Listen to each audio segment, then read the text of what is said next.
Where do you think you're going? Nobody's leaving. Nobody's walking out on this fun, old-fashioned family Christmas. No, we're all in this together. No one walks out on Clark Griswold. No one walks out on Christmas Vacation, and no one walks out on Implicit Bias Radio. I'm your host, Kevon Bordelon. We've got a great crew, and that is the crew with a K on this week's show. We've got great whiskeys, and of course, we're going to solve the problems of the world, one weekly whiskey at a time. Now, we hope that you will indulge us for just a moment, because much like Clark Griswold, we've got a few thoughts that we need to get out from between our ears, and no one gets to leave until we're done. If you stick around for just a moment, in our very own implicit bias way, we're going to connect some things that you might not necessarily associate with each other. Christmas Vacation and Proverbs 29:2. Well, stick with me here, because just like Clark's disastrously over-the-top holiday ambitions, modern debates about righteousness and wickedness have become something of a spectacle, full of tangled lights, exploding trees, and the occasional flaming turkeys of moral outrage. Proverbs 29:2 reads like this: "When the righteous thrive, the people rejoice. When the wicked rule, the people groan." It certainly seems like there are lots of people groaning right now. Simple enough, right? Except there's one little problem. We're freaking confused about everything. We're confused about what's legal. We're confused about what's science. We're confused about what's biologically correct. We're confused about what's right and what's wrong. In other words, we're really confused and no longer can agree on what's righteous or what it even means. We're in a time of great moral peril. Maybe great moral muddling, to be more specific. Once upon a time, maybe in the nostalgic haze of black and white TV, we needed some things, right? Righteousness was straightforward. All we needed was to be told, this is good, this is bad. And it was pretty easy to figure out. It was honesty, integrity, kindness, hard work. Wickedness, on the other hand, that was greed, cruelty, deceit. But somewhere along the way, our moral compasses got recalibrated, or maybe just thrown out the window. Today, righteousness, let's face it, it's partisan. It's tribal. What's good to one group is oppressive to another. What's wicked to some is progressive to others. We don't just disagree on policy. We actually disagree on the very foundation of virtue. Take, for example, the humble act of charity. Once universally praised, now some people have distorted that, turning charity into government and scrutinizing it. And some complain that it's enabling. Some don't realize that it actually is. Even goodness just, quite frankly, can't catch a break. The consequences of confusion when we can't agree on righteousness, people don't rejoice. We revolt. Or worse, we disengage entirely. Cynicism becomes the default. Trust evaporates. Leadership collapses into performance art, for lack of a better term. Maybe the loudest voices win, not the wisest. And when wickedness is subjective, everyone becomes the hero of their own story. And the villain is always somebody else. The person who has more than someone else gets automatically viewed as privileged. The person who's done nothing more than look different than us is our oppressor. The politician you hate for enforcing law and order isn't just wrong, they're evil. This isn't sustainable. Societies crumble when they lose a shared moral language. So, what do we do? First, we should maybe try a little humility, recognizing that virtue is clearly definable, but not by us. We've got a book that's been around for about 2,000 years that gives us the roadmap. And if you look at it, successful societies, then it's really not debatable. That's the book they follow. Righteousness isn't a hashtag. It's not a bumper sticker. It's a daily practice that requires self-reflection, honest, faith-based evaluation, not egocentric, my truth-based finger pointing. Second, and this is a bigger one from the faith-based side of this, we need conversation, not condemnation. We've replaced debate with debunking. Instead of asking, why do you believe that? We scream, how could you believe that? Dialogue's messy. It's frustrating, but it's the only way out of this mess. Third, and this is pretty big too, just remember the basics. Even in our fractured world, truth still holds. Honesty matters. Compassion matters. Rendering each his due, justice, that matters too, whether it's good or bad.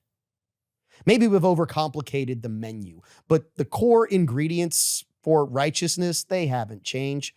Look, Clark Griswold's Christmas was a fantastic disaster, but in the end, the family came together, not because everything went right, but because they remembered what actually did matter. Likewise, we're not going to fix our moral confusion overnight, but if we can agree that there's a clear path to righteousness, it's not beautifully paved like a Texas interstate. It's a pothole-filled, gravel-covered Louisiana highway. But that path is the path nonetheless. That path lifts people up. It doesn't tear us down. It's the start. So let's raise a glass, not to having all the answers, but to asking better questions. To seeking the truth, not my truth or your truth. Grab a pour of a weekly whiskey.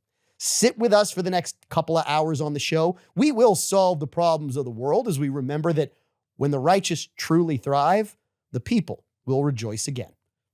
Thank you so much. Enjoy dessert. And by the way, if anyone sees Cousin Eddie, tell him the leftovers are in the garage. We'll be right back. Merry Christmas from the crew of Implicit Bias Radio. It is that season, and you know what? I'm just tired of people not saying Merry Christmas, so that's how we're kicking off the Weekly Whiskey segment. And I guess, look, whenever you've got presents of Weekly Whiskey, it is a Merry Christmas season here in the Mr. Lester's TSPL. I'm your host, Kevon Bordelon. Let me go ahead and introduce you to the crew who's here this week. Let's start with the Rustic Renegade who said he needed a whiskey tonight as we record this episode. I hope your life is okay. Oh, it's great. I'm just, like you, I'm tired of people saying Happy Holidays. It's Merry Christmas this time. Merry Christmas. And I know you wanted to put a word in between. I did. And look, it really frustrates me because when I tell them, I'm like, no, thank you. Merry Christmas, Merry Christmas. And they're like, Happy Holidays, sir. And I'm like, I want to just... It's so much fun to go through a drive-thru and tell everybody in the drive-thru, Merry Christmas. It's just, that's a great time of year. So I enjoy the Christmas season, like I said, especially when you've got really Christmassy whiskeys like we're going to get into in a minute. Ooh, that's a great way to put this whiskey, actually. Let's go to the bar.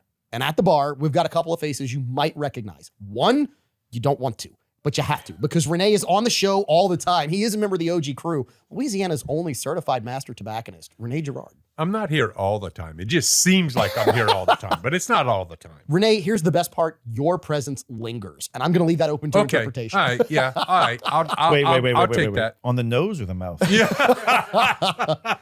I wouldn't know about the mouth, the nose. Maybe you would have a better aspect of that, Caleb, because I hear that's more your cup of tea than mine. We love to mess around with each other on this show. And to be quite honest, I had to tell somebody this week, look, if we are not making fun of each other in some way, shape, or form, that's when you know we don't like you. If we are making fun of each other, that's when you know we're friends, because that's the culture we have, right? Speaking of which, somebody else that sooner or later will make fun of him, Chris Richard of Champagnes in Abbeville joins us for our weekly whiskey segment, member of the Implicit Bias Liquor Collective. We love having you guys on the show. Thanks for coming in. Absolutely. Merry Christmas to everyone, and it's good to be here again. Okay, so I have to ask, I know how busy Caleb gets during the Christmas season. I know that Renee's business also picks up during the Christmas season. Matter of fact, we don't even get to see K&B. No. Because Grant Galatas of William S. Nacall Jewelers just doesn't even make it to the show. He's so busy. I texted him at 12 and haven't gotten a response. Crickets, correct. It's like me. It's like texting myself. But Chris, you guys are in the grocery business. You get a little cyclical, so you get a little bit of a lull, I would think, between Thanksgiving before Christmas picks up again. It'll slow down for about 2 weeks or so, and then it's running off to the races once again. I can only imagine how busy you get just because of the hours of the grocery business. It does help, though, that you at least do distribute whiskey. You are a seller of whiskey. That's So right. that can a lot of times, let's say, augment the stress. Absolutely. All right, so let's talk about our weekly whiskey, which this is one that it's unique. We always feature a pick here on the weekly whiskey segment from the Implicit Bias Liquor Collective that is on the show, their particular store that week. This one is a little different, and here's why. This is a pick from Pinhook. It is the SLBC, Southern Louisiana Bourbon Collective. So if you want to get this whiskey, normally we would tell you the only place you can go is Champagne's Abbeville. Correct. This one, I don't even know if New News has any left. That's how popular this has been out of the gate. You can try New News. I know that Champagne's in Abbeville and Champagne's in Carencro. As of this recording, it's the only place you can get it. Yes, that is correct. So this Pinhook, it is a 6-year. I understand it's a blend of 2 barrels, correct? Correct. How did you come about picking this? And this is a rye whiskey, limited edition. I love the beautiful black label, the black wax, true small batch, cask strength rye whiskey. And Caleb, what's 123. Oh my Nine. goodness. 123. I never would have guessed. No, it sure doesn't drink as hot as the 123 proof point. It's very smooth coming in. I tend to get a little cinnamon at the very front of it. That mellows out into, I want to call it some bittersweet chocolate on the back end. I do get a little chocolate. I absolutely would agree there. This is one of those ones, and I'll just complete honesty. And it could be the fact that I'm rolling off of the sinus thing that everybody apparently has right now somewhere in South Louisiana, which is kind of where we're located. But the reality is the notes on this are hard to pick out. What I know on this is really good. At 123 proof, I never would have guessed. And now that you say chocolate, I don't get a ton of flavor on the front of the palate on this. Where I get all the flavor is about 3 to 5 seconds after I've actually swallowed the sip. Just let it sit on the palate. It is oily. It is viscous.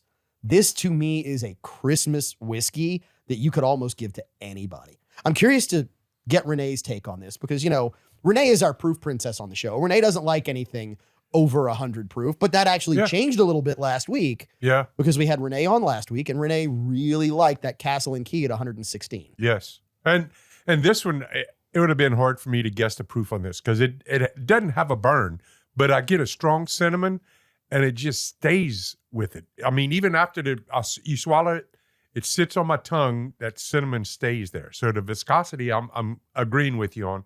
It's pretty viscous and it's a good, it tastes like whiskey to me, but the proof doesn't tear me up.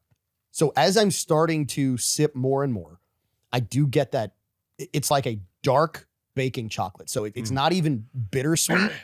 It's right, but I get that on the finish. The other thing I get on this is I get like deep black cherry.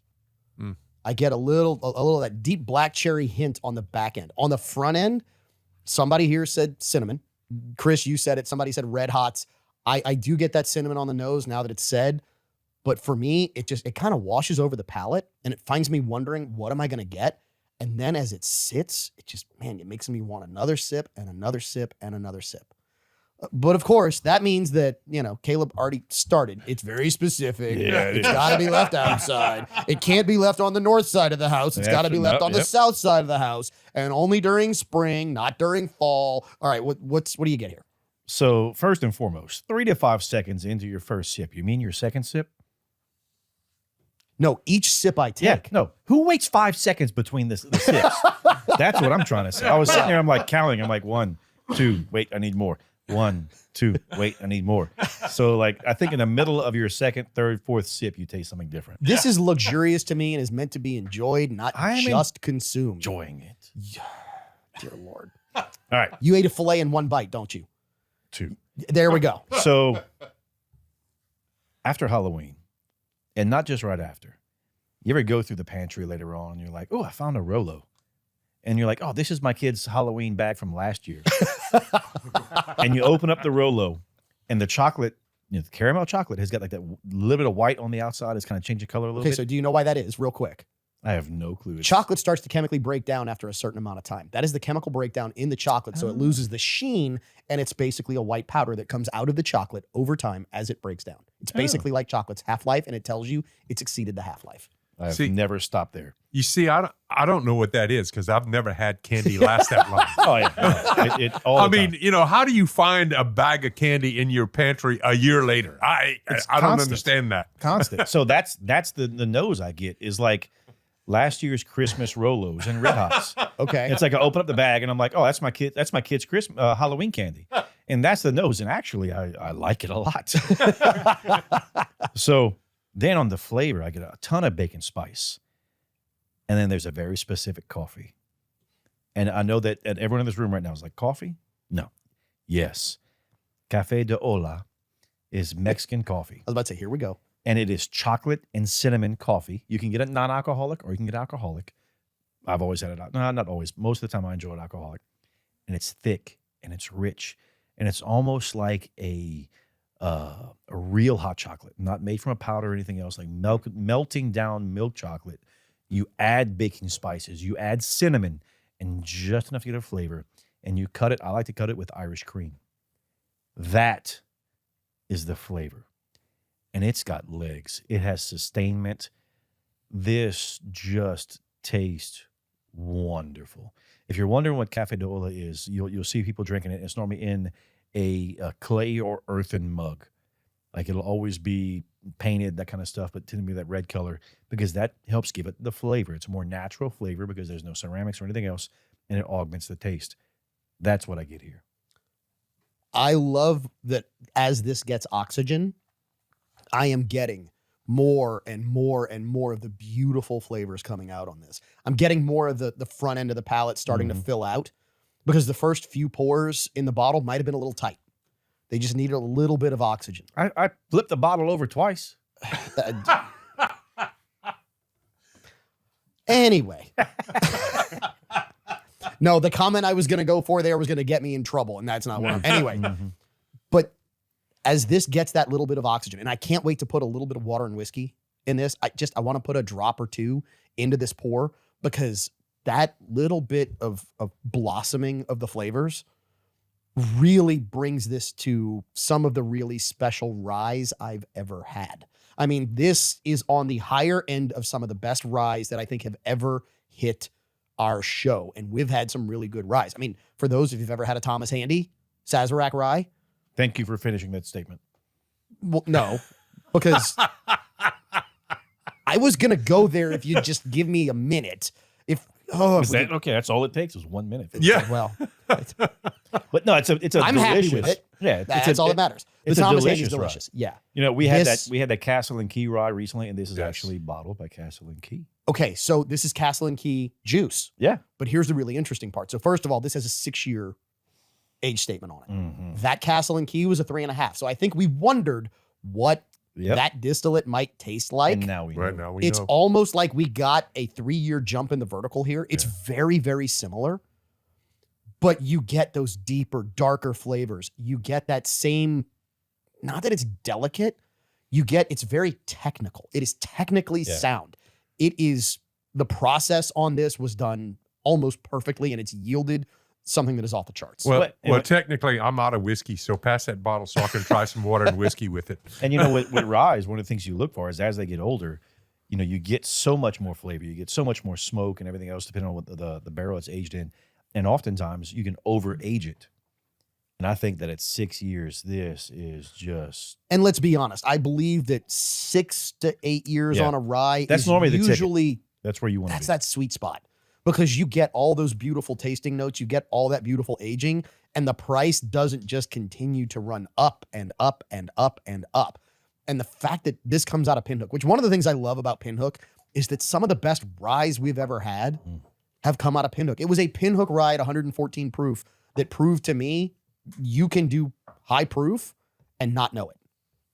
Well, one of the best ones we had was the original Architect before it existed.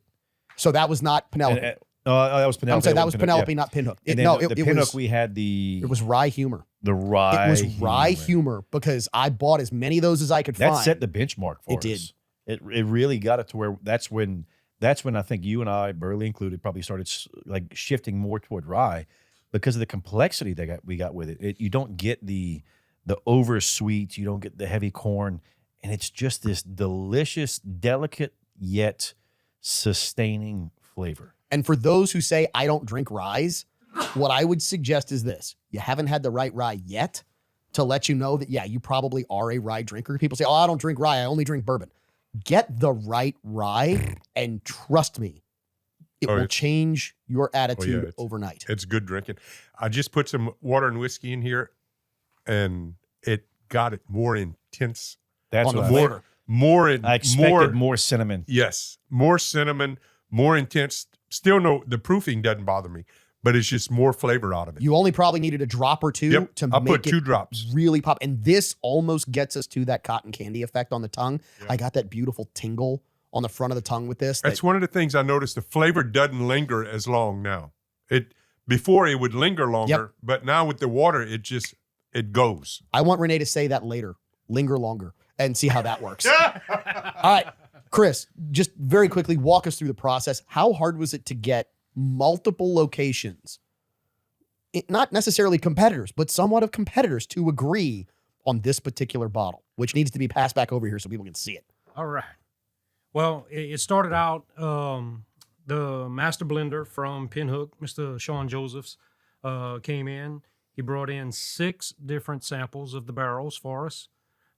We sat there, we sampled out the 6 barrels. We took our tasting notes out of it. We decided that at that point it was time to start blending the barrels that we thought were the best 6. match. Yeah. Of the 6. Ooh.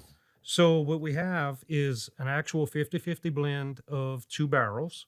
And after we all kind of decided which we thought were the best combinations, this ended up being the one that won everybody over. I can see why. And it's unique when you get, I don't want to say a unanimous vote, but pretty close to a unanimous vote, because when you do, that's when you know you got a hold of something special. Absolutely. Okay, so let's talk about where this rates on the Morse Whiskey rating code. And since you know the price point on this, Chris, you are going to be the determining factor on the What Would You Pay Championship Belt Chain presented by Box Drop of Lafayette. So for those who are new to the show, first of all, thanks for listening. Thanks for watching us, whether you're watching on YouTube, X, Instagram. Please tell everybody you know.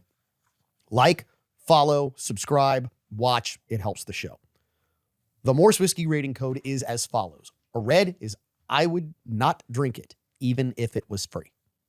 A yellow is I would only drink it if it was free. A green is I would buy this, and a blue, this is special. I would seek this out. I probably want 2. So Renee, let's start with you. We all know Mikey never likes anything. No, this one I'll have to give a blue to. Wow. Yeah, it's definitely something I will go and look for. I guess I better go pretty quick too. I'm guessing the price on this would be $85. Okay, so let me explain the What Would You Pay Championship Belt Chain for those who don't know. We pay, or we say what we would pay for the liquid in the bottle. Yep. What's it worth compared to the rest of the market? So Renee says 85. Whoever's closest to the hole wins the What Would You Pay Championship Belt Chain presented by Box Drop. Caleb, I'm curious as to what, number 1, where do you rate this? Number 2, what would you pay? I'm trying not to give it a blue. I even counted the last 6. Out of the last 6 we drank, 4 were blues. I know. But it's a blue. I'd need this. I really, really do. And $92.99.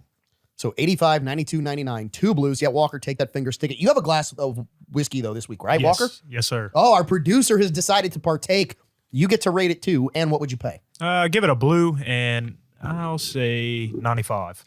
95. So we've got Renee's at 82, Caleb's at 92, 85. I'm sorry. Yep. Caleb's, I have it written down. Caleb's at correctly. 92.99. Walker's at 95. 3 blues. My vote wouldn't matter, but it absolutely certifies that this is a unanimous blue. There is no doubt to me that if you're looking for something special, if you want to give somebody a holiday gift who is a bourbon or rye drinker, they're a whiskey person, this is it. And guess what? You'll never get this again. This is unobtainium I sure wouldn't mind it in my stocking. through about another couple of weeks, which is the reality as far as price point goes. So there's that whole, $10 for every year in the barrel. This is a pick. It's been split up amongst a couple of places in the Implicit Bias Liquor Collective where you might find it. I'm going to be honest about what I think the liquid is worth, and I'm going a straight $100 bill. Okay. Because I think this one at $100 all day, every day, if I paid the 100 for it, it would not bother me one bit. So Chris, All right. who's closest to the hole? Well, we're gonna have to give that to Renee because it's $71.99. $71.99. Man, look, I think this is an absolute bargain. The fact that everybody overshot this, that tells you just the quality of the liquid that's in this. You can find this Champagne's in Karen Crow, Champagne's in Abbeville. You can try Nunu's in Youngsville and probably the one in Maurice. More than likely, you can try their other locations, but that's the two most likely to find it. Other than that, when it's gone, it's gone. Unlike Implicit Bias Radio, which when we come back, we're going to introduce you to a new member of the crew, and we're going to start getting into solving the problems of the world, one weekly whiskey at a time. Cheers. Can somebody at the bar please ring the bell here in the TSPL? Why are we ringing the bell, Renee? Do you remember one of the reasons why we ring the bell before we say something great? No. So we ring the bell when somebody says something that we think is poignant or funny or great or Yes. whatever, right? That's kind of a running joke on the show. But we ring the bell before we say something because the conspiracy theorists were right yet again. Bum, bum, bum. Again. Yeah, we've already said it's not a theory. Oh, look, this one's going to be fun. It is a conspiracy. Before we get to that, though, we have to introduce you to a new member of the crew here in the Mr. Lester's TSPL, Jude Savoie.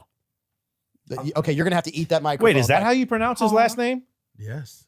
Not Savoie. That's Savoie. He said Sav. No, Like Vic Sav. Savoie. Listen, I'm from the Bayou, so it really does. I'm about to say, you from Homa, so it's Savoie. Exact south side of home. Like, There you go. Oh. Yeah. There's a south side. There's a north side to Houma? yeah, well, you got I'm up amazed the you claimed Bayou and that. down the Bayou. Oh, So okay. I'm amazed you claim that. I live in Erath now, though. So 30 years worth of Erath, you know? Well, see, that's okay. That's a problem because we know you're not from Erath Yeah. because you said Erath. You didn't say Erath. That's a whole different thing. Wait, but I mean, we doing this. I got to speak correctly. My wife's from Kaplan. Nobody has to speak She won't correctly. notice a difference. This is Implicit Bias Radio. Okay, so first of all, what I want to ask is, since we all got to give our rating of the pinhook that has somehow made its way away from the table where it's supposed to be, where people can see it, and it's back on the bar. Hold on. Okay, so the High West. No, not now. There's no label. No one knows. Yeah, pass that bottle. Pass that bottle. So if you're on the video side, if you're on X, if you're on YouTube, if you're on Instagram or Facebook, Get the label you right. can now see it. Actually, the label Sponsors right, like to because see that. That's the angle that the camera is But the at. camera's there. The camera is there. That's That- the camera that's shooting across this way. Caleb, yeah. Yeah, but you're sideways. Your sense of direction? No, that's actually almost directly at. No. Now, rotate it more. There, okay, there we go. Thank you, Yeah. Renee. All right, so I Jude, was right. what did you think of this 6-year SLBC, Southern Louisiana Bourbon Collective pick, a blended 50-50 2-barrel blended rye at cask strength at 123 proof? Well, normally I'm not really a big rye guy, but I'll say this one was totally different. I wouldn't have put it as hot as it was, like Chris and Caleb were talking about earlier. I'd have put it about 112, 115, somewhere up in there. But the cinnamon on the front, before we had started, I just smelled red hots. And you know, when you leave red hots out, and they tend to get more and more chewy. When they get chewy. When the heat gets to them. Oh man, it just, you know, and when you were speaking about the chocolate with the Rolo, it hit me when I smelt it one time. And I was like, oh, well, I get the smell, but like there's a lot of cinnamon in the beginning. So you put it in a forge and melted it? close. Because you said you smelt it. I smelt it. Well, I'm dealing with that same There you go. Look, nasty you know, if we're not picking on each other, we don't like listen, each other. So I've been picked on my whole life. It just means a lot of people love me. So I'm good with that. But yeah, I'm a blue. It's an all around good flavor. Good cinnamon at the beginning. This is the one you would sit outside on the back patio in front of a freaking fire with a bunch of people and just sip till the whole bottle's gone. Yep. So- I could not agree more. This is one of those that, and if you're watching the show, you see how much of this has already disappeared. It goes down easy. It sits so well on the palate. It leaves you wanting more, and it fosters great conversation. To me, this is like the perfect Christmas whiskey or bourbon because, like, I can imagine sitting out, and this is me thinking when I was a little kid, right? So I remember my grandfather, my uncle, and the men of the family being outside drinking a little whiskey, and then hearing Santa Claus later, right? I hear the reindeer bells and all that. And I imagine, this is how I imagine it went. They were sitting outside drinking whiskey, something as good as this. And someone said, "May David, get on the roof and go shake that." And he said, "I've had enough glasses. I'll do it." And that's probably what happened. Yeah. Okay. And then all of a sudden you hear, And then someone, you hear one of the kids say, "What was that?" And somebody says, "Santa ain't coming this year." but the EMS is. All right. So let's get to the conspiracy theorists were right story. By the way, remember, you can get this, and it's unique, right? Chris Richard from Champagnes in Abbeville was the one who brought this to us. You can absolutely get this at Champagnes in Abbeville, but you can also get it at Champagnes in Carencro, both members of the Implicit Bias Liquor Collective. You can check New News Markets. They got some. I don't know if they're out already or what, but this one is one. It will be unobtainium because once it's gone, it's gone. Now, the story that is not gone. This is a story we will have revisited, 3 weeks in a row? It started with the question of, gee, if I am a sitting U.S. lawmaker and I tell soldiers that they do not have to follow orders, is that technically sedition? And then, of course, those lawmakers tried to clarify. We said illegal orders. No, the way you framed it was to try and make it seem as if all the orders you were getting from the administration were illegal. Okay, we got through that discussion. But during that discussion, we kind of landed on some unique thoughts, which were, number one, man, all these messages, they sounded really similar. I wonder if all 6 of these people got the same idea at the same time, or if there was something coordinating it. And then we figure out that they all went to the American Political Academy or something like that. They went to a common political academy. They basically were all placed into their seats by, let's just say, a very leftist organization.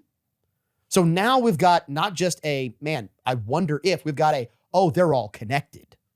Go ahead, Renee, before we get to the meat of this. they were using all the same teleprompter. They probably were.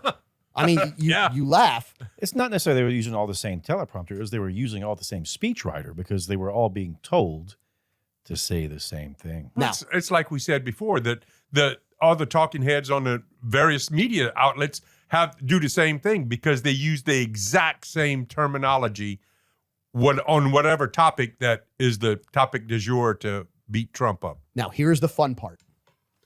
At that point, it begged the next big question. And this is why we say there is definitely a difference between righteousness and wickedness. Righteousness is doing the right thing. Wickedness is a bunch of people getting together. They're all being coached and told what to say. And what would really be wicked is if they were all getting paid to say it. So we ask the question, gee, did the seditious 6 all get paid? So the credit on this story actually goes out to a journalist by the name of Bob Cushman. He released Federal Election Commission, FEC, a federal government database,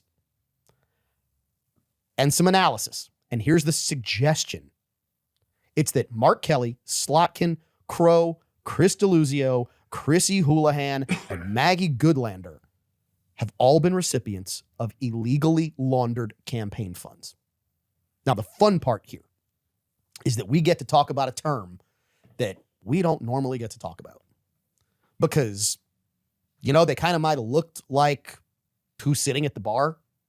They were small and all blue. There was only one female amongst all of them. Yeah, they were Smurfs. We're going to talk about Smurfs. Oh, okay. I was, starting to look like, dude, blue. I get close enough. We Yeah, could- yeah. Yeah, I'm blue. Yeah. yeah. Look, we you- all know that you're more of a Gargamel. It's Yeah. But here's the fun part. So I'm going to read from this. That's impressive. This is an example. I learned last week. So this is an example of what we mean when we say a Smurf. So Smurf refers to someone who contributed money to leftists. I'm not saying Democrats, leftists through Act Blue, which is why they're called Smurfs. Act Blue is a PAC, Political Action Committee, that supports guess which party all across the country. Now, here's the fun part. The fun part is trying to track down all the donors. Mark Kelly was one of these seditious 6. A Smurf of his. This is the name on the contributor, David Hutton. According to FEC records, Hutton made $14,000 14,000 donations, totaling $344,000 over the span of 7 years, the average donation being $24.51. Now, if you're out there and you're playing the possibility versus probability game, which we like to play on this show, is it possible that one individual spent the time to make 2,000 times a year? So let's break this down. 2,000 times a year. That's 200 times a month as a round number. To sit down and go donate $24.71. Well, here's the cool thing about Act Blue is you can put it on auto.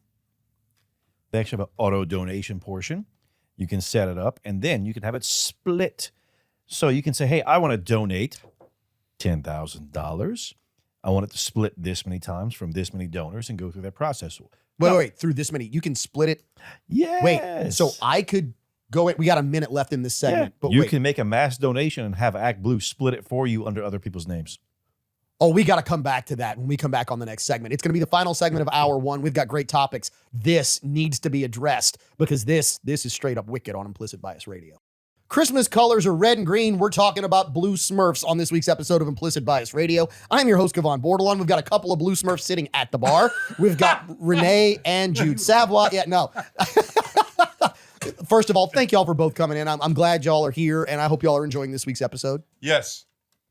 Exquisitely. Exquisitely. All right. Love the vocabulary there. Our co-host, Caleb Morse, the Rustic Renegade, and it's good to have you here. Is the whiskey sufficing to fulfill that need for this particular evening of recording? I need another glass. Well, shocker. We should call him the Rolo Man.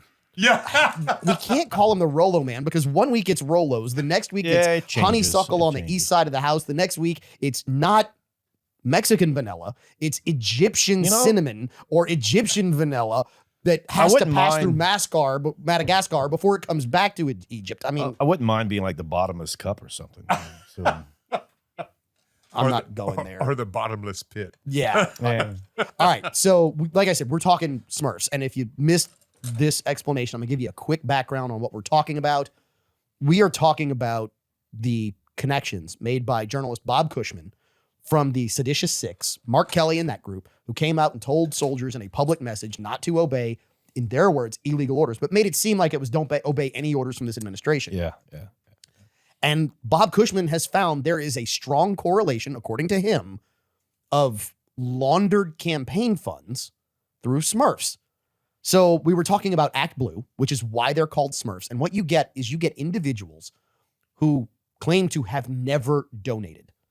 Mark Kelly had one donor who over 7 years donated 14,000 times, $344,000. That's 200 donations a month. And Caleb drops the bomb that Act Blue, if you want to donate money, can allegedly set up individual people who will look like your donors over time. They'll disperse it to other people. If you say, hey, look, I want to make a donation of $10,000, but that's kind of suspicious. It draws attention.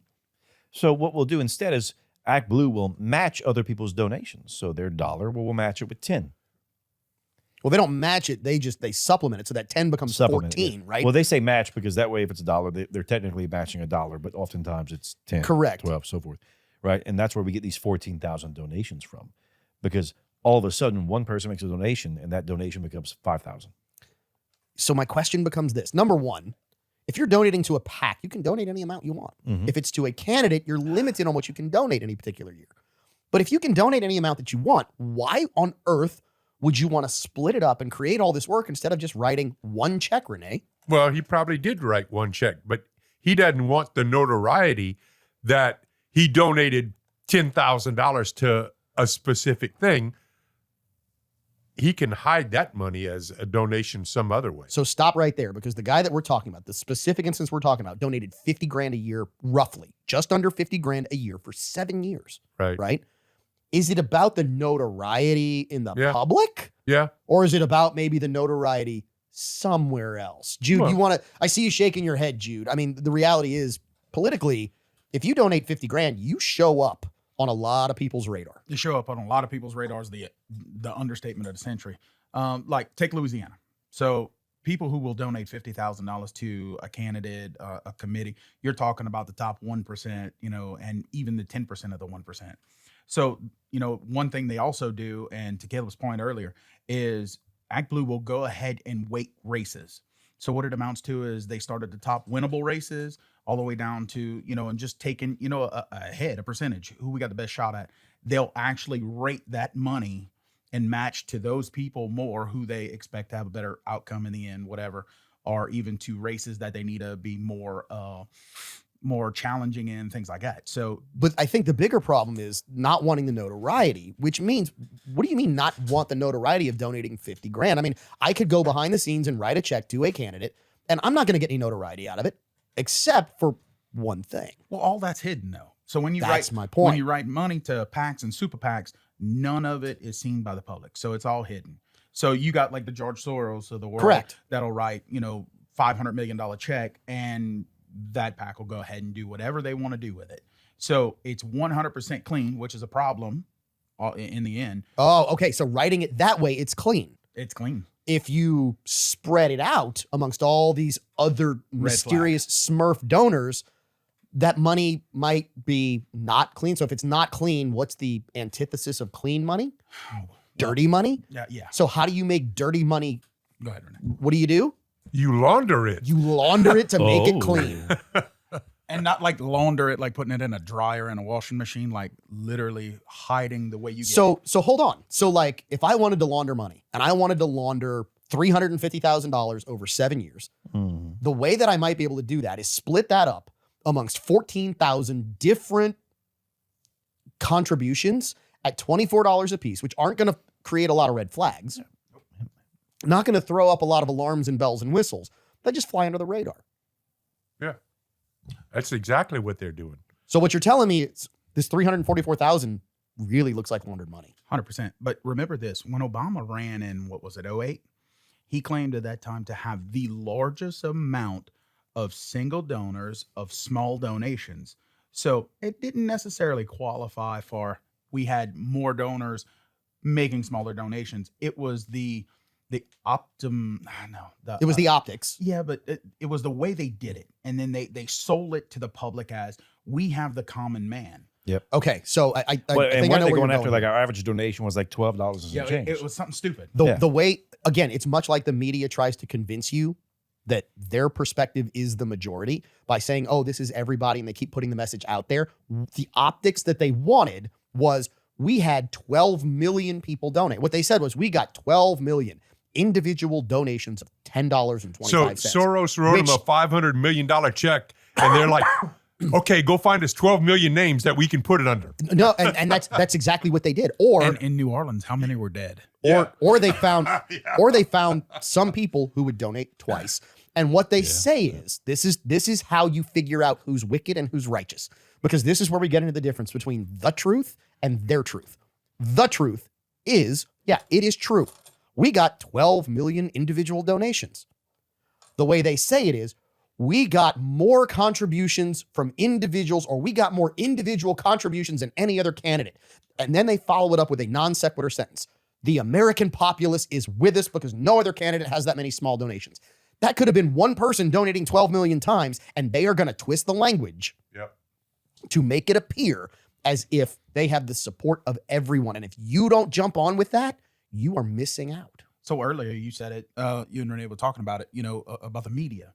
So if you remember, I don't know, last year when Trump was running, they had where the little blocks of the reel, you could see all the different news stations, and they were all saying the same exact thing. So we can go back, and I've never read Mein Kampf, but if you take Hitler's Germany and you use that same mindset, it's control the propaganda, control the country. And that's what, all they did. And what they've figured out is this, is that the government doesn't have to control it. The corporations control it. The government controls the corporations. Yes. And that's what's happened with media, right? So that specific example, Disney. example that everybody saw of all the different stations, those were all stations owned by one group. That group said, we want all of our stations to make this statement, and forced it upon their news stations. And people said, oh, that's just a harmless statement. It was just this company making a statement, but it proved the point. It proved that one person sitting in an office, wherever that headquarters is, who got it under their greedy terrible, horrific little leftist mind to put that message out there. All they had to do was write it, tell everybody else to go do it, and their stations executed on it. You know where you'll never see that kind of execution? You might see a different kind of execution, but not that kind of execution is on Implicit Bias Radio. By the way, if you're missing out on hour 2, call your station, tell them, hey, I want my Implicit Bias Radio. We're going to talk more stories. We're going to talk about media taking over in the United States, and we are going to have more fun because there's going to be more weekly whiskey in hour 2 of this week's episode of Implicit Bias Radio. Cheers. Man, hour 2 actually started probably during the break. Caleb just completely spun us out of control here on Implicit Bias Radio. You should be ashamed of yourself, Caleb. When you're good, you're good. I'm your host, Kevon Bordelon. That is your co-host, Caleb Morse, the Rustic Renegade. You are proud of yourself, aren't you? You know I am. I have a certain set of skills, and I love to employ them. At the bar, we have Jude Savoy. He's so new here on the show that he doesn't have a nickname yet. It'll happen sooner or later. And, of course, we have the certified wizard of tobacco, Renee Girard. Caleb is the fecal agitator. You know how you have the transporter? Yeah. You know how you have the transporter? He's the agitator. Yes. Yeah. The fecal agitator. Yes. All right. So one of the stories that we were talking about, and actually it was the only real kind of story solving the problems of the world that we got into just because that rabbit hole got real deep, real fast. Sorry. No, that's what we do here on this show. We got underneath the seditious six. We got to the fact that, oh man, it looked like they were all trained by the same political academy, which isn't just a look like. Please don't believe us I'm on so this. upset they haven't reached out to me. I mean, like, you know? Yeah, because they'd You need a love side you. hustle. I think you would give them that line from the Joker in the first Batman Ever movie. Dancing the devil. No, Dance no, the devil no, the Paramount no, Night? Wait till they get a load of me. Yeah. That's it. So we figured out they were all trained by the same leftist organization who trains and places political candidates. Then we figured out that, man, they're getting money that appears as if it might be laundered, and they're all tied to the same groups, like it's all coming from the same place. And then we kind of got to the fact that, well, the media lets this get covered up because the media only covers certain stuff. And you wonder why, because we got into that concept of, well, during COVID, everybody saw that one group that put out the same message on all their stations. And what you're essentially getting is one person sitting at a computer at 5 o'clock in the afternoon, and they are sending a script to all these stations across the country saying, this is what you will read, this is what you will say, and this is the message you will deliver. And that's how we get carpet bombed by the media. Now's the perfect time for Walker to play the footage. Yeah. Like Walker's that prepared. Yeah. And look, and you know what? Here's what I should say. We're not getting carpet bombed by the media. We're getting crop dusted by the media. And I mean that in every. The fecal agitator getting Yes. crop dust. Yes. Yes. Yeah. Yes. You got to say that into the microphone. Or people are not going to catch The it. fecal agitator. Crop dusting. Crop right? dusting. Yeah. But here's how do we get there? Because people are like, well, how does this happen? This can't be. And then you go, well, wait a minute. What happened in the last week that would allow for one small group of people to dictate what everyone's eyes and ears in the country see en masse? Anybody? I sent the story out. Anybody want to fill that blank in? Are you talking specifically about... You sent 20 stories out, and I'm trying to go through them all. Netflix? See, remember which ones. Ring the bell for Caleb. He got it. You're talking about Netflix and Higher Oh, Ground, okay. right? Netflix So- and Obama's. Warner hold Brothers. on. I'm going to start with this. Netflix Now, they have the highest bid right now. No, Has the- No, they don't have no, the no, highest no. bid. Paramount has. Yeah. accepted their offer. Well, no, Paramount upped the ante. I still haven't seen. 108 is what Paramount's at. Yeah, they were. Netflix was at 80. Paramount went 108, but they still haven't said who accepted. So Warner Brothers hadn't accepted anything yet. So here's that I the know big of. story. Netflix is poised to buy Warner Brothers. Yeah. Oh yeah. And when you consider the amount of media and media consumption, what percentage of American media consumption Netflix would own at that time 40%. if they No. pulled it. More? It's significant. I mean, you got to think, if they get Warner Brothers, they get all of HBO. And HBO everything- is the premier. They are the leading of highest paid sitcoms and movies. I'm about to say, keep going. HBO So- is the big name, but they get. But they also CNN. get Bugs Bunny and Porky Pig and Roadrunner. Marvel. That's Hold all, on. No, they don't get Marvel. Marvel No, is no, Disney. DC. They get DC, so they You're get right. all Batman, they get all Superman, they Yeah. get, and Netflix. Remember, Netflix is the one inserting ideology concepts, into children's programming. They're also a big Obama supporter. Oh, no. No, you're wrong there. You're flat out wrong that they're Obama's supporter. Obama is on the board of directors for Netflix. Yeah, but they're a supporter because they're writing Obama's big damn He's checks part of the directors for all because that of his stuff. own company, which is Higher Ground, which is where they do their biographies and other things. Yes. And that's so where they they're a actually big done bunch for Obama Michelle. supporter. They pay him a lot of money. You're missing the point, Renee. He pays them a lot of money. He pays them a lot of money. He's on the board of directors. He is the one running all of this. Yes. They are not supporting. Haven't You they are supporting him if you have Netflix. They you are released supporting him if and you have all Netflix this, is right? the most expensive streaming service available. Absolutely. And with that, hasn't Netflix done a biography at all recently on Michelle? They did. Oh, I wonder So where that idea Are came we from. ever going to get to the point where is Michelle a man or a woman? Because I've been You and listen, Joan Rivers, right? Lord have mercy. You It and Joan hurts my Rivers. brain. That is your new nickname. You are now Joan Rivers on the show. Well, how do you say that? You can't pick your friends. You know, You can yeah. pick your friends. You can pick your nose. You can't pick your family. And you are picking your nose while we're on the show. By the way, those on the video side can see this. You have a napkin. I No, can use. you can't pick your friend's nose. Correct. You can't pick your do it. friend's nose either. Yeah. Well, I Yeah, mean, but your nails are like all cut and everything. Mine's not. Well, too bad. but here's the problem. The problem with this whole Netflix acquisition, to me, takes us back to antitrust legislation. The government should not allow one organization to essentially have a monopoly because they will now start setting all rates. They'll set all the syndication and rates. President Trump said that after all of this started, that he was going to actually look and see how big of a market that was going to create, and he might cut it. Well, and that's like, I don't see the government, the FCC, allowing this because then they would be one of the largest subscriber bases. Right. They would have one of the largest content libraries. They would have the largest film studio, the largest TV networks, and then intellectual property. DC, Harry Potter, Game of Thrones, Looney Tunes, CNN, Discovery, Adult Swim, and the list continues. So, and Netflix also said that the theatrical releases were going to come out in theaters. They were going to make sure to continue that. so here's They're trying to Well, and here's appease a the conflict. theater owners. Here's the big question, though. And we got to make sure we get to this. We'll come back to you in a second, Caleb. The big question is, why is this so important when Obama is on the board of directors for Netflix? Please don't believe me on this, right? Why is it so important that Netflix acquire Warner Brothers? When you control the narrative, whoa. Somebody hit a remote button. It's fine. The ceiling fan here in the TSPL started to rotate, but okay. Man. So, but here's this is not, so when you control the 2028. narrative, 2028. when you control the narrative, but here's the bigger thing. Elon Musk and X created this. Because if Netflix, right, is able to buy Warner Brothers, they might come close to counteracting the opening of the floodgates and the lack of censorship that Elon Musk put out there when he bought Twitter. If he never buys Twitter, they own the narrative. If you remember, Twitter was a sea of leftist crap for a decade to a decade and a half until Elon Musk bought it. And now all of a sudden, people are like, wait a minute, I didn't know that these stories were out there. That's why we say, please don't believe us on this stuff. Please go look this up. Please go look this up. So now that Elon Musk has X, the tide shifted.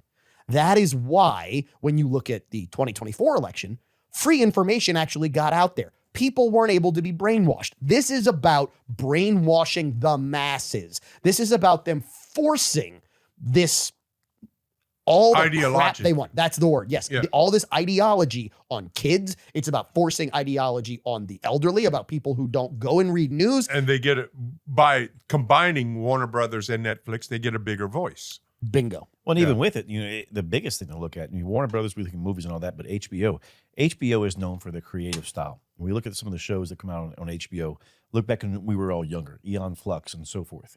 It was very, very. But also, What? isn't- Eon Flux. What? Elon Musk? No. Flux. no, It was it's was a after cartoon. us, Kavan. Yeah, it was a cartoon. I think It's I was a about to cartoon. say, and he makes fun of people who watch Star Wars. I don't want to hear that. Think now of Beavis and Warner Butthead, Brothers. right? Now I got to get you. Warner Brothers Discovery. Is that the Discovery Channel Yes. too? Yes. So that's a whole mess of channels. Yes, it is. Science Channel and Well, all but that other That stuff. goes back to what he said when we were on the break. Yeah. When you control the history, you can write it yourself, right? And that's what That's they're what looking. Netflix is known for, it's because policy. HBO, Okay, Caleb, go ahead. HBO is creative driven, right? They're willing to take risks and let things get out there, and people try to do things. And look, they make mistakes. HBO has had some great successes and some huge flops. Oh, absolutely. When you look at Netflix, where does Netflix get the majority of their content from? They create their own. Through algorithms. Really? They're algorithm driven. They want to see, hey, this is what works. Let's do this again. Oh, this is what works. Let's do this again. Our viewership wants this. Let's do that. They just feed you what you request. Where HBO tend to be more creative, more artistic. It's the same thing with Tesla. So if you remember, if any of y'all watch, what's the show with the sharks, Shark Tank? Nope, don't watch it. It's okay. Kevin O'Leary. I know. Hey, you need to lean into that microphone. Kevin O'Leary There you said, when his son got mad at him for not investing in Tesla, and he's like, I don't want to invest in a car company. He said, it's all about data. Mhm. So to Caleb's point, that's exactly what it is. It's data driven. So if they know we have A, B, and C, this is our highest watch, we're just going to rinse, repeat every single time. So when you look at, a Netflix and HBO, okay, so HBO was hot back in the late 90s, early 2000s. It was Oh, like HBO was Back when the MTV was the real thing. That's right. The Sopranos. The Sopranos, Yeah, right? Perfect things, big things that put them on the map. But look, it's politics 101. Okay, I've been in campaigns for the last 20 something years. If you control the narrative, you never have to go on the defense. So you never have to defend your position. So you always have to come out and put the next new thing out to control everything that needs to be said. So once again, you talk about this big merger, this big acquisition.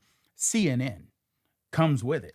Am I correct? Yes. CNN does, but here's Unless the problem. they break it CNN off. is No. the smallest piece. I was about to say, No. but here's the problem. One of the things that the medias are reporting, that CNN is not part of the deal. Okay, so interesting. Here's the deal. I'm going to argue that CNN at this point is irrelevant 100%. because worthless. nobody's watching CNN anymore. Less than 1 million viewers Yes, a day. but if this happens, CNN's only not part of the deal if they break off and self-fund. They can't. They can't. They can't. So if Netflix were to buy them, But they have the outlet. and someone like Higher Ground is part of Netflix, Correct. Now all of a sudden, guess who controls their own news media agency? Michelle and Barack. Now, here's the fun part. Y'all know this has already happened. This happened before. And you're probably looking at me like, wait, what? So I'm going to explain how this used to work because I was actually in news media before this happened, and I remember what the precedent was. So when a president would get elected, you had the White House press corps. And the way that cameramen were chosen to go shoot video of things that were happening at Was the it White based House. off height? That's why you weren't there? Nope, not quite. Well played. Ring the bell. That's right. It was what was called a pool photographer. So literally ABC, NBC, CNN at the time, CBS, Fox, they would all send their photographers. And on Monday, they'd say, okay, it's ABC's turn. On Tuesday, it might have been Fox's turn. The camera person would go in, they'd shoot video, and the pool photographer had to share video with all the outlets. But it guaranteed that you had an independent videographer and news reporter inside of what was happening. Take a guess which president said, yeah, no more. We're going to use only White House photographers and only White House press releases, and we're going to cut that off. The orange man. No. Barack. Barack Hussein Obama. Insane Obama. He took away Now you're controlling the narrative. the independent news media I just in thought the it would have White been House. Trump because Trump likes to control his image. It was not. It was done way before that. Yeah, I mean, Trump actually has news conferences when somebody's trying to get out of the bathroom on Air Force One. It don't bother him at No, all, it man. does He's not. going to talk to everybody if they're available. But this You deserve a bell on that. But this is the point, right? The point is Barack Obama has been trying to control media narrative for 3 decades now? Oh, yeah. Almost 2 Yeah. solid decades. Yeah. Yeah. And when you are the president and when you overturn as the precedent for the leftist out there, there's a difference between president and precedent. The precedent of having an independent media person go follow and shoot the video of what's happening instead of, oh no, you're just going to use what I tell you can use and you're only going to have what I allow you to have. Because if, say, an independent media member with a camera had gone to something at the White House and caught an argument, well, guess what? Now that's out there. Oh, yeah. If now a media member is not allowed back there and it's only Obama's, Well, and You think that video's not going to get edited before it gets they released? get to edit. Correct. That's the point. Yeah. Now you get to suppress and you only get to put out your own good press. And Obama started that way back when he got elected president the first time. Kind of like the Kamala Harris interview. Very much like the Yeah. Kamala the Ugandan giant interview. Yes. I love it. Right? And I mean, look, it's not just kind of like that. It's exactly like that, which tells you that CBS is not owned and operated by CBS. CBS is owned and operated by either that campaign or The that state. party. The Or, DNC. or I mean, that the party. Yeah. You look at DNC controls a lot of media because if you watch the major media, it's all DNC backed. Mhm. You know, so I mean, you're talking about multi-billion-dollar corporations and the DNC, the RNC. well, not the DNC. The DNC is a multi-broke corporation. Now, Well, but because we're of talking in Kamala. that time. Yeah. So in that time frame of Obama. And, Oh yeah, they're rolling in cash. I mean, you're talking about multi billions Back of when dollars. USAID was Oh, yeah. rolling. What? wait, Yeah. you mean the No. money Imagine laundering that. No. USAID? No, that wouldn't. No, didn't. Yeah. It was U.S. aid because we were aiding everybody except ourselves. Yeah, we were. Yeah. But this is, I think, the big thing when we start looking at this, and I really hope that this is not allowed to happen. I really hope that Netflix is not I allowed to think- have this I monopolistic. And pray what that they're, it does. what they're- That stops it. what they're going to look at is they're going to look at, will this merger allow them to engage in unfair business practices against their competition? That's how they're going to look at it. Well, But what they need to look at is will this acquisition create a lack of choice amongst the American viewer? Because guess what? The airwaves, which I know that they're not necessarily all using, those airwaves belong to us. But guess what? They're using Wi-Fi. They're going across our air now. So everything that they do, all their licensing, everything that they put out should be subject to the Federal Communications Commission. well, and it will be. And fortunately, we have the administration in place that we do. So that might delay or nullify this merger. I also hope that it nullifies the 1 minute finger, because this little SOB in the corner, Walker. Hey, It's a keep your stubby hands finger. and fingers to yourself. Yeah. Stubby fingers. It's the 1 minute finger, which isn't like that finger. It's he gives me a finger like 1 minute we have left. We're going to take a break. We'll come back. We'll solve some different problems of the world. We'll maybe drink some more weekly whiskey. This is Implicit Bias Radio. Solving cold cases this Christmas on Implicit Bias Radio. That is not what I'm referencing. Oh, okay. Everybody here in the Mr. Lester's TSPL thinks I'm referencing a conversation that we had during the break. That is not where I'm going. Where I am going is that apparently we have a suspect. We have an allegation of the person who dropped off an alleged pipe bomb in Washington, D.C. on January 6th. We call that 2020? we call that an IED. An Wait, an improvised an explosive IUD? device. No. No. Wasn't it that white dude? An The IUD media was and an reporting IED that are white very dude that did So that. so hold on. So this is the report that we have. And the report that we have is that Brian Cole is the alleged person who dropped off the pipe bombs. Now, here's the really interesting part. Brian Cole is 30 years old and is allegedly autistic. Mhm. Lives with his mother still, and is certainly not a Trump supporter. Like some people are trying to claim that he is, but if you actually go look and you really actually read, please don't believe us on this. Please actually go look this up. The guy's not a Trump supporter. So you're telling me that in the most surveilled city, maybe second most surveilled city in the world. Hong Kong. What year is it? What year is it right now? 25. 2025? Yep. So it's 2025 right now. This happened in January 6th of what year? 2020. 21. So we are almost 5 years. Yeah, it was 21. It was It's 21. Yes, it was 21. Thank Because you, the Kate. election was The 20. election was 20, January 6th of 2021. So we're not quite 4 years Right.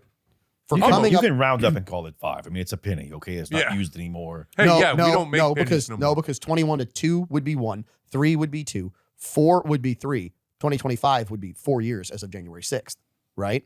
From 2021 when It this seemed, happened. it seems so long ago. But here's the point. The point is this.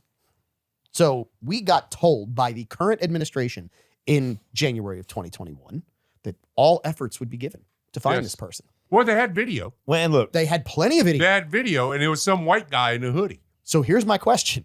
Well, which, by the way, Brian Cole is not white. No, no. But here's my question. I don't think he has a hoodie either. Did the Ann Coulter rule come into effect here?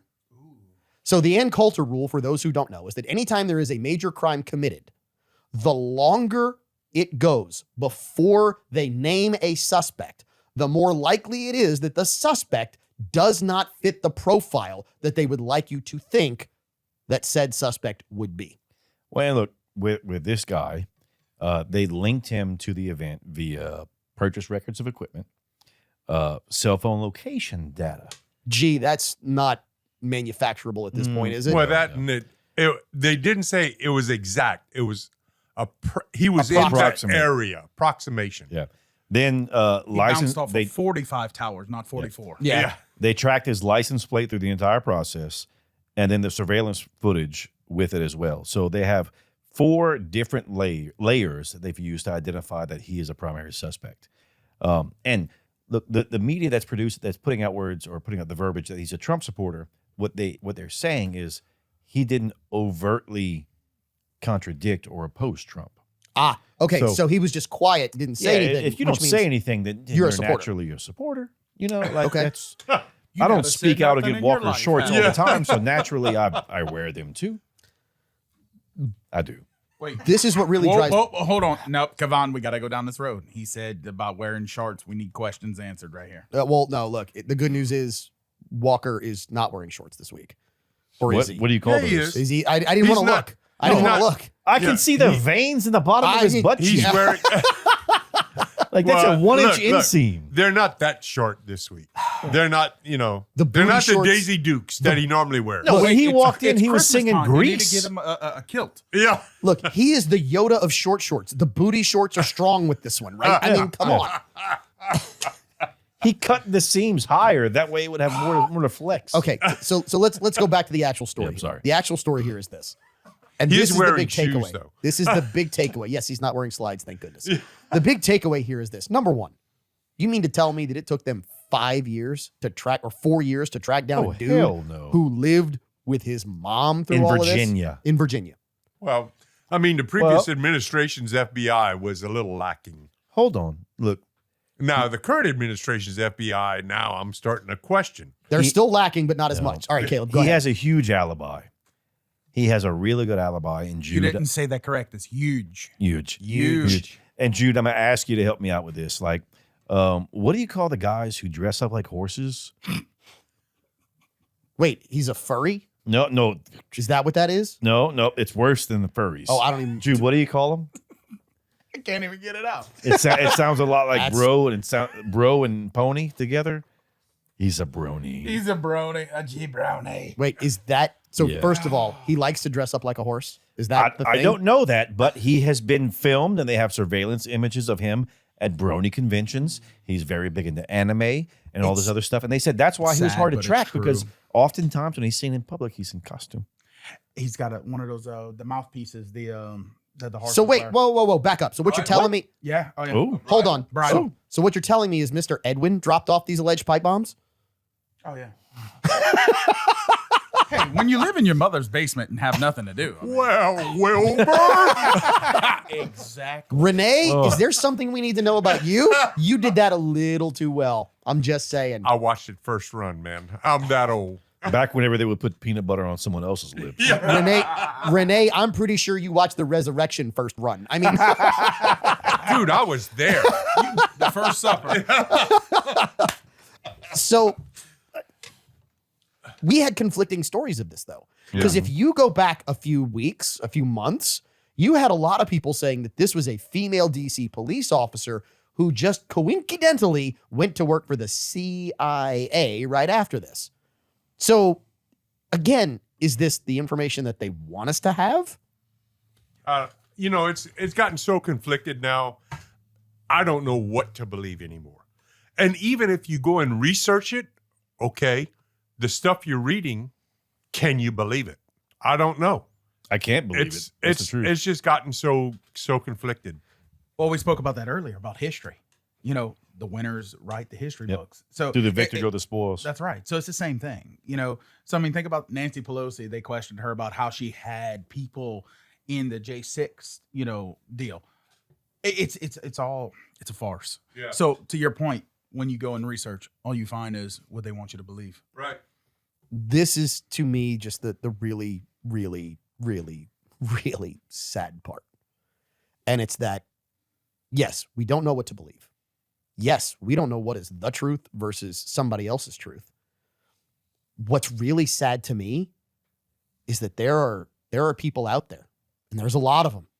And I genuinely care for these people, because what I'm about to say is going to sound harsh, but I genuinely care for these people.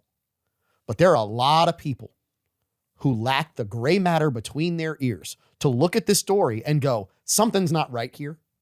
There are a lot of people who look at this and go, see, I told you this guy was a Trump supporter. I told you this guy was this. I believe what they told me 100%. There's a lot of people out there who lack the gray matter to look at the Crooks story on the alleged Trump assassination, to look at the golf course alleged Trump assassination, to look at the Charlie Kirk assassination, to look at January 6th and go, oh yeah, this is exactly what the media told me it was. Nobody questions it, and that's a problem. Still, That's what's January 6th, the only person that died was Ashley Babbitt. Well, that's what's scary is that it's rinse and repeat, right? So with this, when we look at all the other stuff, they're like, well, he was a loner. He was an online gamer. He was a nerd. He was a lone shooter. He was a brony. That's one of the things they said, right? So they go through all this stuff and they try to paint this image. And then when we look at other times with Crooks and everyone else, they're like, well, he was a loner. He was a gamer. And I love what they don't tell you about Crooks when they're like, he was a loner who had an encrypted cell phone with Yes. multiple bank accounts in foreign countries and was training and with FBI agents at None the of same this training makes facility. sense. Well, it's the same thing with Charlie Kirk. I mean, when you go back and Exactly. you really watch the video, It like, doesn't make sense. it's so Hollywood. It's so Hollywood that you know. You talking about the chair getting stuck in the table? Close enough. Yeah. Well, not just that. I mean, he's probably talking about the fact that we're told a 30-06 shot a man in the neck and didn't go And through the nothing back. happened and it didn't exit. Yeah. And there's no blood Yeah, splatter. that's a all. whole nother thing. You're But I talking guess, about a heavy projectile. That's the stuff where yeah. 180 grains where I went down a rabbit hole. but I'm my sure point, you did. But my point here is this. My point is, look, my Christmas gift to every listener we have out there is thank this. Go ask freaking questions. Don't just accept what they tell you and put it in your mouth and swallow whatever comes out. Because that's what the media is doing to the American Put it in your public mouth right and now. Swallow. That's what people are doing. They're taking that information and they're swallowing that information. It's on their feed. They're being fed that information. One of my older guys that I go eat lunch with, he calls it the mushy brain. Mhm. It's like a sponge. Whatever you tell them, they believe. And it's sad, but it's true. There's no more independent thinkers in the world. And you know why? Because independent thinkers scare the ever-loving out of a bunch of people. And that's what we do here on Implicit Bias Radio. We'll be back right after this. The Implicit Bias Liquor Collective has offerings. And man, in this segment, we've actually got to talk about another one. So if you're listening to Implicit Bias, you might be hearing us on podcast. You might be hearing us on terrestrial radio outside of Lafayette, Louisiana, maybe Monroe, Louisiana, that listening area, that DMA, or maybe the New Orleans area on WGSO. And Nicole Dornack was so kind as to bring, and I've loved using this word. She's just a giving person. I love A truckload. using this word because it brings us back to I the helped three. her unload it. A truckload. The three amigos, a plethora, Yeah. a plethora of different whiskeys, right? Hey. This is their Jefferson's store pick. So Renee, I'm gonna let you tell us because I haven't even had a It's- sip yet. What do you think? Very, very smooth. It tastes almost like water after the pinhook. This stuff is Okay, so smooth. That's it's not a gr- compliment. Yeah. It should be Well, yeah. because but it's very flavorful, but it drinks as if there's no proof after Well, hold the on, this drink. hold is on. in my wheelhouse. I've got half an inch The of proof- whiskey left. The if I proof wanna try that. princess approves of this one. The proof Becau- princess likes this one. Yes, Okay. it is very, very drinkable, very smooth. It's bourbon McBourbon. For you. Yes. Okay. Yes. So what I was saying earlier was with the Jefferson, I told Kavon, if you sit next to a fire and it's 40 degrees outside and you're with your best friends, you can kill a bottle and it'll just hit you later because it's very smooth. It's got a good flavor to it. It's not hot. It's very just mellow, but just warms your soul. Okay. So what I will say is this. and It's I- a good rhythm, and you can dance to it. Drunkle is in the house. I have If that's the case, take another shot. That's a lot of please. caramel in those. Yeah. So what I will say is this. I hate to admit, especially Renee, when Renee's right. Ooh. But Renee on this one, when he said so incredibly smooth, when I tell you this drink's like 85 proof, 80 proof, I mean, this drink's like What is it? It's better it's than 100. It's Oh my better, God. It's better than Velvet. I don't know if it's better than Velvet, It's better than Velvet. but when I say that this, so it's very, very sweet. Yes. It is sweet, sweet, sweet, sweet, sweet. It is smooth. So is it like that first woman that you take on a date? I haven't been on a date in years. Me neither. Well, I've been on a date with the wife. I mean, we do date night, right? Yeah, but that's different than I like said dating. it's not the first same. woman. It's not the same. Yeah. When This- you date your wife, you know you're going to get lucky. No, Well, that's a false statement. Yeah, that's true. It I'm depends so on- sorry for you. 20 years of marriage. It depends on how bad you mess up at dinner. I was about to say, if you take your wife on a date and you know what, that's on you. That's not Yeah. on anybody Listen, else. Yeah, I don't yeah. have that problem, but I listen to my friends. You know, Sure you don't. Sure. That's like we don't. He, we don't. Did, I did, got 3 kids. did Like he we just? don't. Did he just? Which only guarantees. Anyway, Walker, don't be afraid. 3 times. Don't Yeah. be afraid. 3 times. my point is, you know what? We need to go away from that. Anyway, my point here is it's a this podcast, right? this Jefferson's. Well, we're also on terrestrial radio. This Jefferson's is Damn so it, Walker. incredibly smooth. And Nicole actually said, she's like, Kavan, this is going to be a great mixer. Ooh. I could mix this all day long. And at 100 proof, you don't need, if you're making an old fashioned, you don't need as much Sirop de Saison, our No. official mixer, No. No. for This is a An great old-fashioned, whiskey right? straight up. I'm Renee. going to tell you right now. What's that? You have a really sweet and aromatic pipe tobacco in your shop. I got several. Back row, you have the 2 rows of pipe tobacco. Uh-huh. It's like the 3rd or 4th jar on my right, so it'd be the third or 4th jar your left to right. Now you confusing me. That's in the Cornell and Deal section. If you're looking at our jars to the right, Yep. that's the Cornell and Deal. I have several. I got a apples and cream now. I have a walnut. I have a berries and cream. Walnut, it's the walnut one. Yeah, you That's like the one. walnut that sauce, would right? that walnut would Walnuts, chestnuts, walnut would go good. it's with that time this. of year. Yep. D's. Oh God, dog it, man. He beat me. It was to it. He too- was too going easy. to D's Okay, nuts. so- No. You messed it up. Say what it is. It's G's nuts. yeah. And then we've got those two from Brasso's in Maurice. Look, Yes. we have so much fun here on the show, sometimes too much. All right. Speaking of which, these are all like almost great gift ideas for guys. So if you want to give somebody a great bottle of whiskey, whether it's the Pinhook that you can get at the Implicit Bias Liquor Collective stores, Champagne's in Karen Crow, in Abbeville, go get it. If you can find it at New News, you can go get it there. If you're in the New Orleans area and you want to go to Dornax, this Jefferson's would make a great Christmas gift. If you got a party you're going to and you don't know what to bring this. I guarantee people are going to be like, man, who brought that whiskey? Because it's fantastic. Even Come then, on, if you go to any what's the price point on that? Do you know? I don't know. Yeah. free, it's free 99. Yeah. So even then, if you go to any of the whiskey collective and you tell them, hey, look, I'm looking for whiskey, and the person that I'm buying for, they like this. Find out what they like. I guarantee you, the Agreed. people there will pinpoint something for you that will blow their mind. Go to Champagne's Abbeville, Champagne's Karen Crow, go to Ambassador Wine and Spirits, go to New News in Milton, Maurice, go to Benny's in Opelousas. Yep. Talk to Seth, right? Go to Dornax. Go to and- Dornax yeah. and Metairie. Yeah, I mean, this is the great way But make to sure find you a tell present them that implicit bias sent you. that Drunkle told you to go there. Yeah. Hey, look, Okay, give them a baseline though. Tell them, hey, look, they like this. They enjoy this. time for my baseline. Go ahead. My baseline is this. I want to light on fire. So, this is what I'm good at. Caleb, do you have something that my wife could buy for me that would help me light on fire? An exothermal flamethrower, maybe. Wait, you have a flamethrower? It's one of the best investments I've ever made. I live in the country. Can you come please sample size this? You know what's even better is, explicit like, if- bias. If you suffer from apple snails, Oh. flamethrower. I have 80 acres that we can apple snail the hell Yeah. out of. Okay, so Flamethrower. explain for those who don't know what apple snails Apple snails are. are invasive Asian snail. It's like a pinkish red. If you like crawfish, you want them to go away.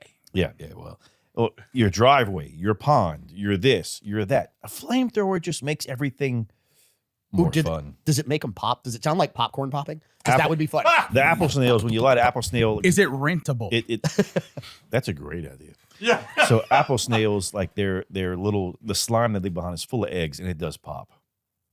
You 100% does. So wait. And they're also poisonous. So here's my question, We Caleb. haven't found, even the They Cajuns don't know how to multiply eat them yet. faster than the wild boars of Louisiana. So Caleb, here's my question. How expensive is a flamethrower like this? I mean, is this like a toy flamethrower like the Tesla flamethrower, which was basically a toy? No. I don't sell those.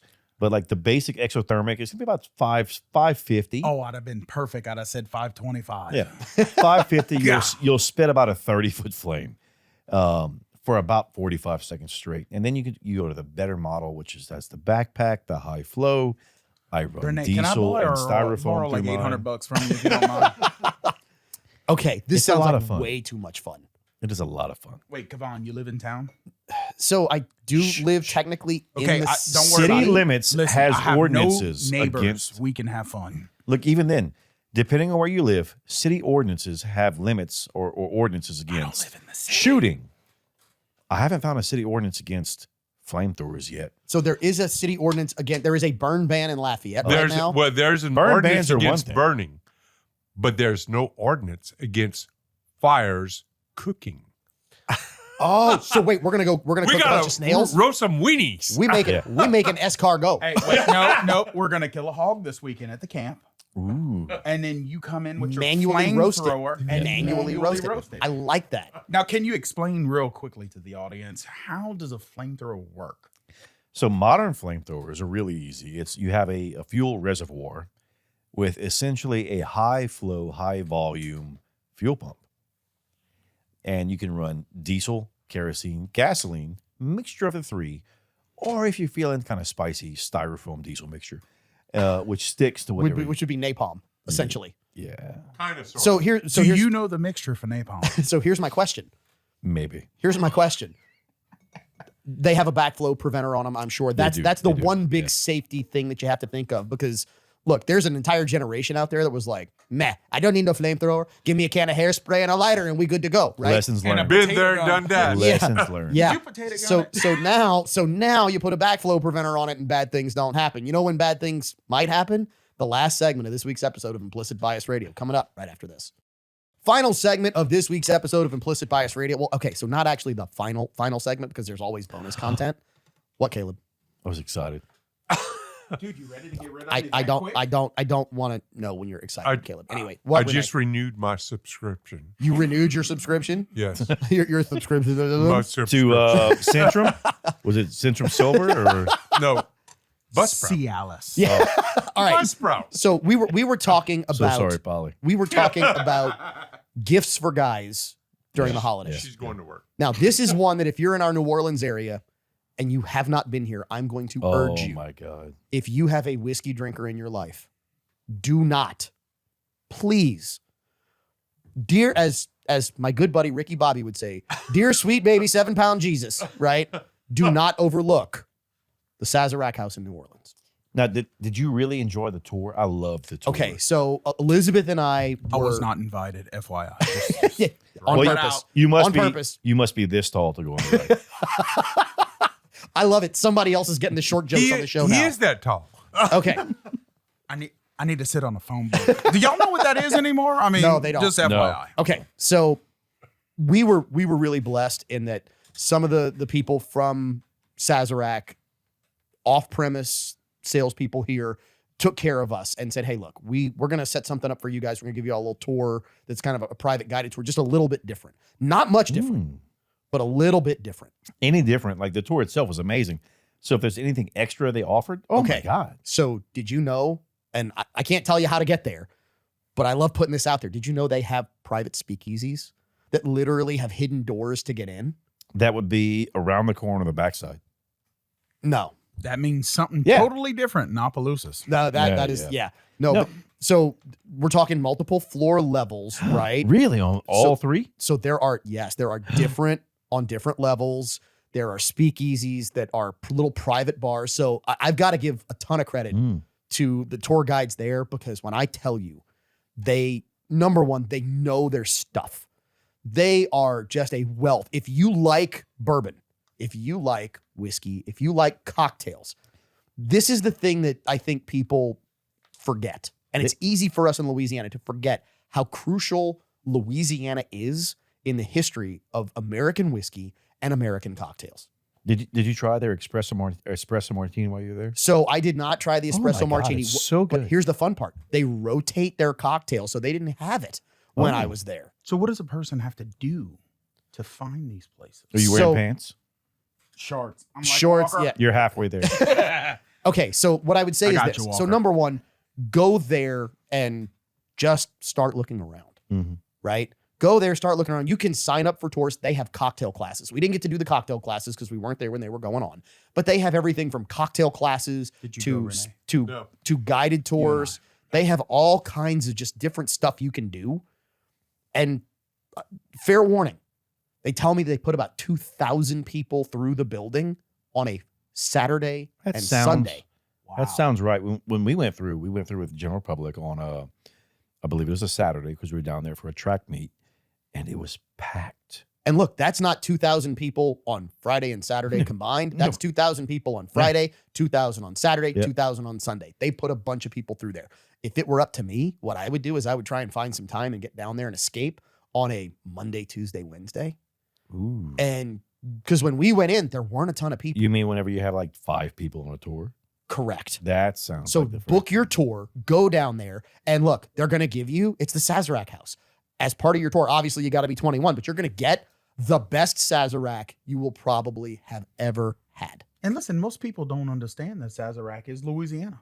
Yeah. Well, the- NOLA. okay, it so- is New Orleans. So this is what's beautiful. And this is why we love Ciro being the official mixer here on Implicit Bias Radio, because G Brasso, who is the owner, proprietor, distributor, everything for Ciro, he understands the cocktail history of Louisiana. And the reality is the cocktail is Louisiana. Don't listen to these people. Oh, New York makes better cocktails. No, the cocktail started in Louisiana. Really, it started with the Sazerac. The cocktail started with the Sazerac. Now wait, hold on, Renee. Was this when you were? in Oh, your no, prime? Yeah, I was there when Pescio invented the bitters. Renee was look, and I to be was fair, there. to be fair, the good news is Renee was only about 70 when that happened. Right. I was a young man back Yes, then. yes. But yeah, I mean, bitters were invented in Louisiana, In New Orleans, in New Orleans. by Medicinal. Antoine Peychaud, Yeah. Yeah. right? And he invented the Sazerac cocktail, which he sold at the Sazerac house, owned by, take a guess who? You want to know the name? The guy who originally owned the Sazerac bar cocktail. It was the Sazerac, bar and coffee shop, yeah. right? A guy by the name of Thomas Handy. Oh, this goes As back in to Thomas Caleb Handy. asking Yeah. to finish the sentence. Handy. Yeah. Correct. As in Okay. Thomas Handy Sazerac rye. Okay. So this is the history that's involved. And every cocktail, I mean, a cocktail really wasn't a thing until Antoine Peychaud mixed 2 ounces Well, it was- of, at that time. Liquor, a mixer, bitters. So specifically, this is what it was. It was 2 ounces of a spirit. Yep. So the first spirit used was Sazerac cognac, not Sazerac Before, rye. yeah. So it was Sazerac cognac. Then you had to have sugar, not necessarily a mixer, sugar, which is your simple syrup, right? Bitters, yes, and water. Oh. That's your cocktail. That's the 4 classic ingredients to a cocktail: spirit, sugar, bitters, water. So when you go get a true Sazerac, and I'm going to tell you what I think really offsets Sazeracs, because we kind of spent a couple of days. We got to go down there. We did the tour. We had their Sazeracs. So I was like, I need Sazeracs from some other bars to see how they measure up. Oh, you are just a dirty dog. They don't. Mm. And the reality is this. The big mistake, I think, is that Extra? absinthe Herb Saint. or herb saint. Okay, absinthe was the original. Yep. Herb saint, by the way, if you rearrange the letters in herb saint, do you know what they spell? Was it anagram? Is that what they call it? It's an anagram. Yeah. They spell absinthe. Too many people will either just dump a little herb saint or absinthe into the cocktail as opposed to spritz the glass. Just pour some in the glass, circle it around, pour it out. You're just supposed to coat the glass with it. It's supposed to be the hint of licorice. That's right, because Renee, did you know absinthe is that? very, very Yes. overpowering. It is.